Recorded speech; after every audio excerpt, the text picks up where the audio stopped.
लोगों के साथ फरेब करते रहे। और वो जब हंसते हैं तो ऐसा लगता है कुटिल हंसी हंस रहे हैं। चाय आती है, जगह नहीं रहता था, किसान वापस जाते थे, वो समस्या दूर हुई। लगातार खरीदी होती रही, लगातार मिलर उस धान को उठाते रहे।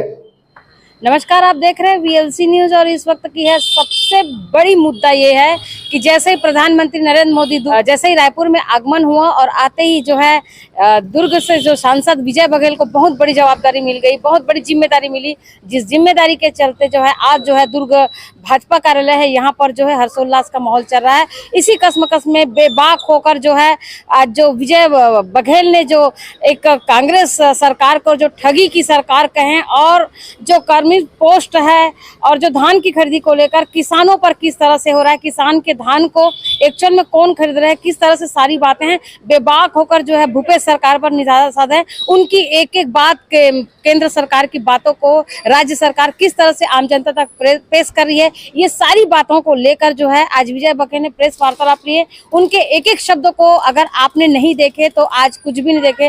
बीजेपी की पूरी बातें जो है आज हमारी वीएलसी ने एक एक बातों को कवर किया है। आप हर खबर को विस्तार से देखिए। अगर आज नहीं देखे खबर तो आज ये बात कभी नहीं बन पाएगी कि आप बीजेपी के बारे में कितना जान पाए हैं या कौन किसको किसने ठगा, कब ठगा, क्यों ठगा, ये सारी मुद्दा जो है आज इस पूरे खबर पे है। बने रहिए वीएलसी के साथ। स्वागत करता हूँ, अभिनंदन करता हूँ। और आप सब बहुत कम समय की सूचना में हमारे बीच पधारे, उसके लिए आप सबका आभार भी व्यक्त करता हूँ। और इस प्रेस वार्ता में मेरे साथ जिला अध्यक्ष दुर्ग भाई जितेंद्र वर्मा जी, जिला अध्यक्ष भाजपा भिलाई भैया ब्रिजेश बिजपुरिया जी, हमारे दुर्ग के महामंत्री द्वय भाई ललित चंद्राकर जी, भाई सुरेंद्र कौशिक जी, हमारे मीडिया के भाई राजा महोबिया जी, भाई देवेंद्र यादव जी, आशीष जी और सभी बहन संगीता जी और शर्मा जी, हमारे सांसद प्रतिनिधि प्रमोद सिंह जी और अन्य उपस्थित हमारे सभी भाइयों बहनों, आप सभी पत्रकार बंधुओं का फिर से एक बार मैं स्वागत करता हूं, अभिनंदन करता हूं। वर्तमान में अभी एक बृहद कार्यक्रम भारतीय जनता पार्टी के द्वारा आयोजित की गई और हमारे देश के ही नहीं पूरे विश्व के शीर्ष नेता के रूप में जाने जाने वाले माननीय नरेंद्र मोदी जी का आगमन दुर्ग की पावन धरती, रायपुर की पावन धरती में हुआ था। ऐतिहासिक भीड़ के साथ उनका स्वागत जन जन ने किया। कार्यकर्ताओं को और जनता का एक सैलाब उमड़ आया था बरसते पानी में। और उस दिन एक शासकीय कार्यक्रम भी था और शासकीय कार्यक्रम में माननीय प्रधानमंत्री जी, माननीय मुख्यमंत्री भूपेश बघेल जी, माननीय गडकरी जी, माननीय मनसुख मांडविया जी, ये सब अतिथि के रूप में थे। शासकीय कार्यक्रम था और उसमें जो बातें यहाँ के मुख्यमंत्री ने कही कि हम जितना मांगते हैं उससे ज़्यादा हमको मिलता है। उसके तुरंत बाद, एक घंटे बाद उनके बोलने के लहजे बदल गए और वो जिस तरह का उनका चरित्र है, जिस तरह का उनका हमेशा ये भाव रहता है, आरोप लगाना शुरू कर दिए, अपनी ही बातों को झुठलाना शुरू कर दिए। नीचे उतर कर बोले कि हम मांगते रहते हैं, हमारे अधिकार नहीं मिलते, हमको परेशान किया जाता है। किसानों के लिए आज तक केंद्र सरकार ने, मोदी जी ने क्या किया, ये बहुत सारे प्रश्न लगाए।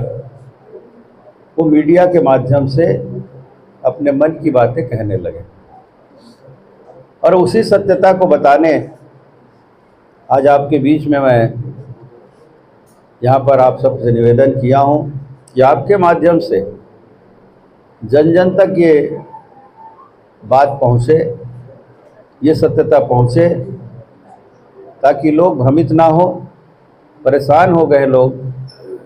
जनता परेशान है, हताश है, निराश है और भ्रमजाल में जिस तरह यहाँ के मुख्यमंत्री लगातार 2018 के बाद से, चुनाव के बाद से विधानसभा लगातार लोगों को छलते रहे, लोगों के साथ फरेब करते रहे और वो जब हंसते हैं तो ऐसा लगता है कुटिल हंसी हंस रहे हैं। मतलब जनता के भावनाओं के साथ खिलवाड़ करके वो ऐसा प्रस्तुत करना चाहते अपने आप को, हमने अच्छा बेवकूफ़ बनाया, हमने अच्छा छला, हमने अच्छा धोखा दिया और वो हंसने लगते हैं। कितनी घृणित बात है, ये देखकर और सोचकर मन सिहर जाता है। जनता जनार्दन भगवान है, किसान हमारे धरती के देवता हैं, हमारी वृद्ध जन है, दिव्यांग जन हैं, बेरोजगार लोग हैं, हमारी बहनें हैं, मितानिन बहनें, आंगनबाड़ी, संविदा नियुक्ति, न जाने कितने असंख्य लोग, न्यायालय से लेके मंत्रालय तक के कर्मचारी अधिकारी हताश, निराश, परेशान हैं और वो कुटिल हंसी हंसते हैं। ऐसे राजा को पता नहीं ईश्वर ने कैसे इतनी बड़ी जिम्मेदारी सौंपी उनकी किस्मत के बदौलत, मगर आज सत्यता सबके सामने है और सत्य कभी हारता नहीं है। झूठ को आप 10 बार बोल के सत्य साबित कर दें, ये 1 बार 2 बार होगा, लेकिन हमेशा नहीं चलने वाला है और जनता ने इनके चेहरे पर कालिक पोत दी है। ये कितना भी केमिकल मिले हुए साबुन लाए, पेट्रोल लाए, मिट्टी तेल लाए, ये कालिक नहीं निकलेगी, ये इनके कारनामों से झलकता है। आज एक बात और है कि जिन्होंने मेहनत करके घोषणा पत्र बनाई, बहुत ही जीनियस और बहुत दीर्घ गंभीर रहने वाले आज के उप मुख्यमंत्री माननीय टी.एस. सिंहदेव जी, वो साफ मना कर दिए कि इस बार मैं घोषणा पत्र की जिम्मेदारी नहीं लूंगा। एक तमाचा है मुख्यमंत्री के चेहरे पे, एक सच्चाई है जिसको अपने दर्द भरे भावनाओं से माननीय टी.एस. सिंहदेव जी ने उसको जनता के सामने कहा है और अपने नेताओं को ये साफ कह दी है, मैं क्षमा चाहता हूं, अब ये जिम्मेदारी मैं नहीं लूंगा। क्योंकि 4-4, 5-5 बार पत्र लिखते रहे, इतनी मेहनत से सबकी भावनाओं का सम्मान करते हुए अगर हमने घोषणा पत्र बनाई है और उसी घोषणा पत्र पर लोगों ने मुहर लगाई, इतना आशीर्वाद दिया जिसकी कल्पना वो नहीं कर रहे थे, 67 सीट लाकर इतना बड़ा जनादेश यहाँ की जनता ने दी है और उन भावनाओं के साथ खिलवाड़ हो जो शायद उनके मन में वो दर्द और पीड़ा थी और इसीलिए 4-5 बार वो पत्र लिखते गए मुख्यमंत्री को और ये मुख्यमंत्री घमंड के में चूर उसको कचरे की डब्बे में डालते गए और उसके बाद एक पद से इस्तीफा दे दिए। शहर से स्वीकार कर लिया मुख्यमंत्री ने, दूसरे मंत्री को जिम्मेदारी दे दी और आज उन्हें उप मुख्यमंत्री बनाकर एक भद्दा मजाक उनके साथ किए। एक मजाक है, मतलब ऐसा लगता है कि कांग्रेस नेताओं के मन से भी जो नारे चलते थे भूपेश पर भरोसा है, वो भरोसा भूपेश बघेल के उठ गए उनके मन में भी और वो भी अब समझ गए हैं कि भूपेश के भरोसे अब यहाँ सरकार नहीं बनाई जा सकती। इसलिए इन कम दिनों के लिए एक कठिन परिस्थिति में माननीय टी.एस. सिंहदेव जी को उप मुख्यमंत्री बना दिए। और यही बातें मैं आपके माध्यम से उनसे पूछना चाहता हूं। आज अगर 107 लाख मीट्रिक टन धान खरीदी की बात ये दावे के साथ कहते हैं, बड़े बड़े पोस्टर लगाए हैं, तो उसके पीछे माननीय नरेंद्र मोदी जी का, केंद्र सरकार का विशेष योगदान रहा है। 2 साल से लगातार 61.5 लाख मीट्रिक टन चावल केंद्रीय पूल खरीद रही है, मोदी जी के आदेशों पर खरीद रहे हैं। और उसको बनाने के लिए कुटाई के बाद वो चावल जो बनता है उसके लिए 92 लाख मीट्रिक टन धान की आवश्यकता होती है। अब बताइए उनके पास बचा क्या? 8, 7, 15 लाख मीट्रिक टन उनके पीडीएस के लिए हो गया।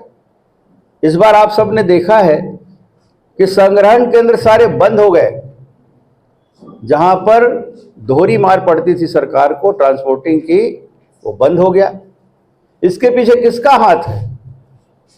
अगर वो अगर 61.5 लाख मीट्रिक टन चावल नहीं खरीदते तो क्या इतने बड़ी भागीदारी धान के खपत में हो पाती? इसी बात को मैं 2019 में ले जाना चाहूंगा। हो सकता है ये थोड़ा लंबा हो रहा है, लेकिन एक बहुत तार्किक बात है। आप इनको किसानों के पास आपके माध्यम से जाए, हम चाहते हैं, हमारे कार्यकर्ता भी लगे, लेकिन आपके द्वारा लिखे गए शब्दों का बहुत महत्व होता है, लोगों के दिलों तक उतरता है। आपके द्वारा दिखाए गए इन इलेक्ट्रॉनिक चैनल के माध्यम से जो बातें आप सब कहते हैं, वो लोगों के दिलों तक, इतना विश्वास आपके ऊपर लोगों का है। हम बोलेंगे उसको झूठ समझ जाएंगे, लेकिन आपके माध्यम से जाएगा वो सत्य समझेंगे लोग। इसलिए हम निवेदन कर रहे हैं आपसे, ये छत्तीसगढ़ के भविष्य का सवाल है, इसलिए आप सबसे निवेदन कर रहा हूं मैं कि थोड़ा सा समय लगेगा। मैं बता दूं कि जो संग्रहण केंद्र में डबल ट्रांसपोर्ट लगता था वो खत्म हो गया। खरीदी केंद्र से डायरेक्ट हमारे मिलर्स धान उठाने लगे। जो धान खरीदी में समस्याएं आती है, जगह नहीं रहता था, किसान वापस जाते थे, वो समस्या दूर हुई। लगातार खरीदी होती रही, लगातार मिलर उस धान को उठाते रहे। ये सब सरकार के खिलाफ जो बातें उठती थी, धान नहीं उठ रहा है, ये सरकार क्या कर रही है, वो सब प्रश्न चिन्ह से इनको मुक्ति मिल गई, इस सरकार को, इस सरकार के नेताओं को। और बोरी का पैसा, सुतली का पैसा, मिलिंग चार्ज में 80 रुपया, उसके बाद जो कमीशन सोसाइटियों को देते हैं वो कमीशन का पैसा, सब इसमें 390 रुपया केंद्र सरकार की सहभागिता रहती है। तो आपने क्या किया? आप किसानों के हितैषी, आपने क्या किया? ये सवाल हम आपके माध्यम से इस मुख्यमंत्री से पूछना चाहते हैं। वर्मी कंपोस्ट ये दे रहे हैं, नकली वर्मी कंपोस्ट। हमारा गौठान चलो अभियान चला था भारतीय जनता पार्टी का, एक एक जो गलत कार्य है उसको आपसे सामने हमने लाया। इसी के गांव में, भूपेश बघेल के गांव कुरुटी में मैं स्वयं जाकर वहां पे उनको पकड़ा कि वो थ्रेशर जो होता है ट्रैक्टर में, जो धान मिंजाई का काम आता है, उसमें 2 ट्राली डंप किए हुए गोबर को उसमें भर रहे थे, उसको पिसाई कर रहे थे, उसको बोरी में भर रहे थे। क्या यही वर्मी कंपोस्ट है? किसके आंख में धूल झोंक रहे हैं? और वो भी दादागिरी से। आप अगर वर्मी कंपोस्ट एकड़ में 3 बोरी नहीं लेंगे 300 के हिसाब से 900 रुपये का, तो हम आपको डीएपी नहीं देंगे, आपको यूरिया नहीं देंगे। ये डीएपी, यूरिया, पोटास कौन भेज रहा है? विश्व बाजार में कीमत इतनी बढ़ गई, क्या रेट डबल तिबल हो गए, फिर भी माननीय नरेंद्र मोदी जी यथावत कीमत में, जो पूर्व में कीमत थी उसी कीमत में उसमें अनुदान राशि देकर वो किसानों को उपलब्ध करा रहे हैं, उसमें आप दादागिरी करेंगे? क्या आपका पैसा लगा उसमें? सीधे डायरेक्ट नरेंद्र मोदी जी दे रहे हैं और किसानों के पैसे से किसान अपना वो खाद खरीद रहे हैं। वो बोरी को आप तौले उनके वर्मी कंपोस्ट को तो 30 किलो बोलते हैं, 15-20 किलो से ज़्यादा है ही नहीं है, 20 किलो तो मैं अधिकतम बोल दिया। तो इस तरह धोखा, आप धोखा पर धोखा दें और इल्जाम हमारे ऊपर लगाएं। केंद्र सरकार मोदी जी हमेशा सहयोग करे किसानों का, तो उन किसानों के आंख में धूल झोंक कर आप बताएं कि ये नहीं कर रहे हैं, वो नहीं कर रहे हैं। तो इस तरह की झूठी बातें हैं ना, वो अपनी पास रखे। सत्यता सामने है और जो एक एक शब्द मैं बोल रहा हूं उसकी छानबीन आप खुद कर सकते हैं। आप भी गांव में दौरा करते हैं, आप भी घुसिए थोड़ा गौठानों में, देखिए वहां की हालत। और कई समाचार पत्रों में, कई मीडिया में, इलेक्ट्रॉनिक मीडिया में ये वाकया आप सब दिखा भी चुके हैं।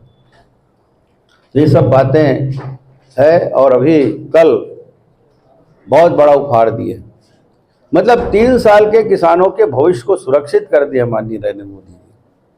हम सब ने देखा कल माननीय हमारे डॉक्टर मनसुख मांडविया जी और माननीय नरेंद्र तोमर जी ने ये बातें बताई कि लगभग 3 लाख से ऊपर, 3 लाख करोड़ से ऊपर का एक पैकेज किसानों के लिए वो सुरक्षित रखे हैं, जो 3 साल तक कीमत जितना भी बढ़े किसानों का कीमत यथावत रहेगा।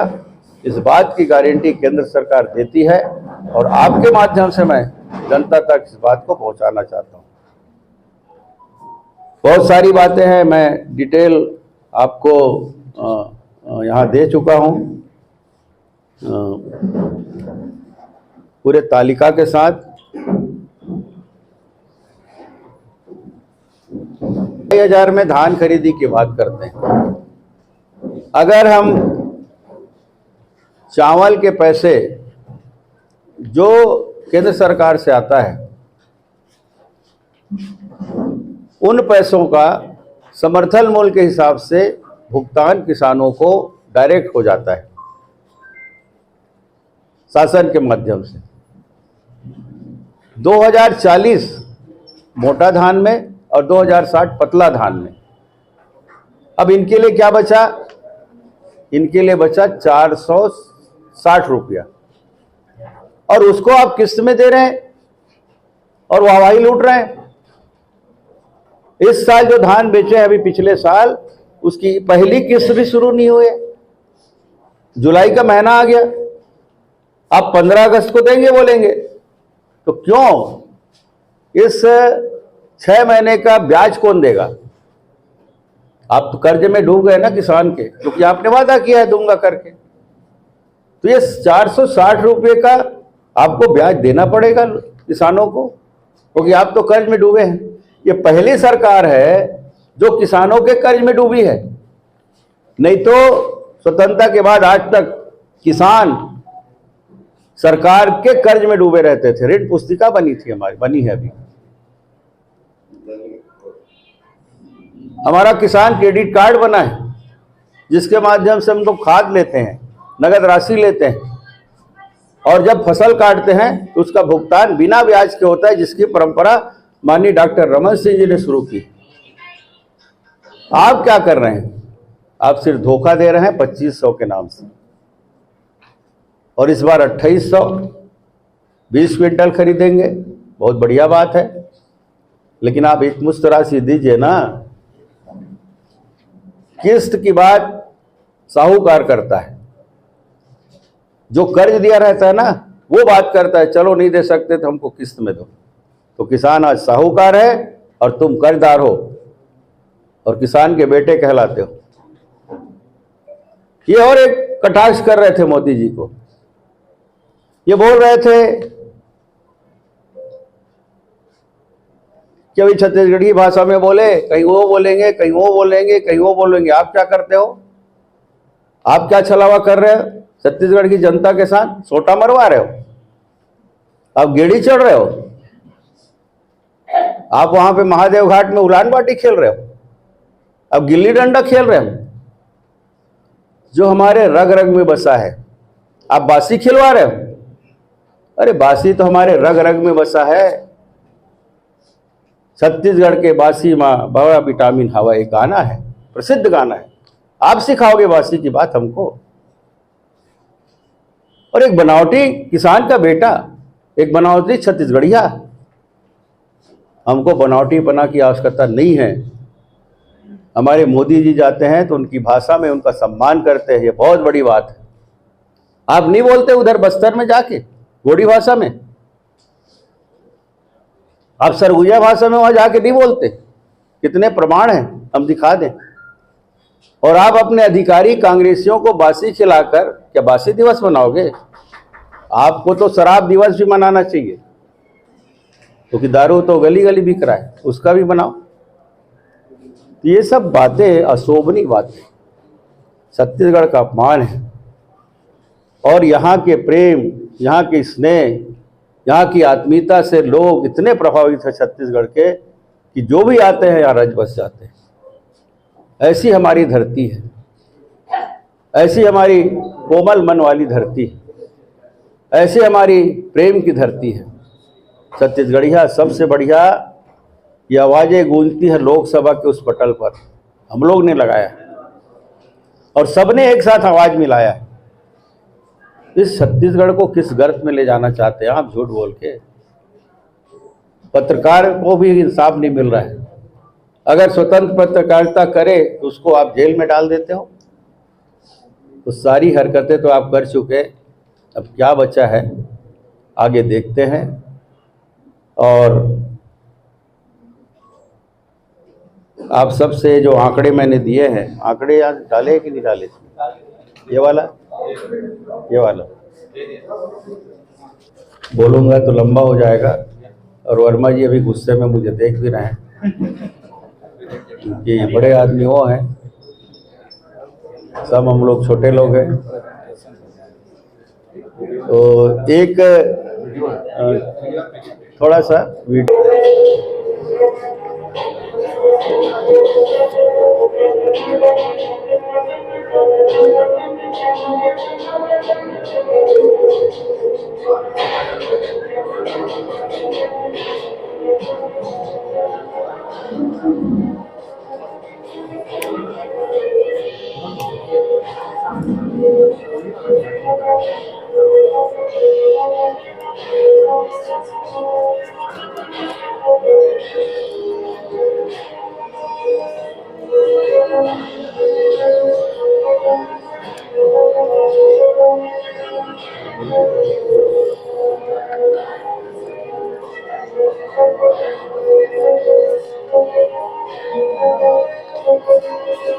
राज्य सरकार ने जो भुगतान किया है 11,145 और केंद्र ने कितना किया?